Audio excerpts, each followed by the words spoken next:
आई वडील म्हणजे मुलांसाठी देवतुल्य असतात, पण जालन्यात घडलेली ही घटना पूर्ण समाजाला हादरवून सोडणारी आहे. जालन्यातील चंदनजीरा पोलीस ठाण्याच्या हद्दीत एका महिन्याच्या चिमुकलीला विहिरीत फेकून तिची हत्या करणाऱ्या सतीश आणि पूजा पवार या क्रूर आईवडिलांना पोलिसांनी अटक केली आहे.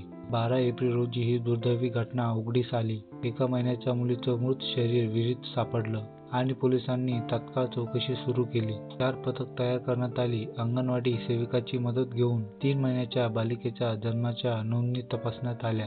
तब्बल 50-60 गावांमधून माहिती गोळा करण्यात आली. तपासात समोर आलं की गारवाडी तांड्यावर एक महिलेचं बाळंतपण झालं होतं, पण आता तिच्याजवळ बाळ नव्हतं. चौकशी अंती पूजा आणि सतीश पवार या दाम्पत्याने आपल्या 1 महिन्याच्या मुलीला विहिरीत फेकल्याची कबुली दिली. त्या दिवशी गावात यात्रा होती.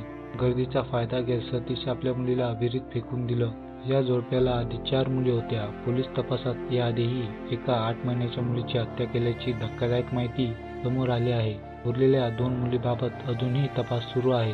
ही केवळ गुन्हा नाही तर माणुसकीला काळिमा फासणारी घटना आहे. पोलिसांनी कोणतीही फिर्याद नसताना केवळ तांत्रिक पुरावे आणि चौकशीतून या प्रकरणाचा छडा लावला आणि दोषींना अटक केली. या दरम्यान पुढील अपडेट्ससाठी आता चॅनलला सबस्क्राईब करा आणि व्हिडिओला लाईक करा. धन्यवाद.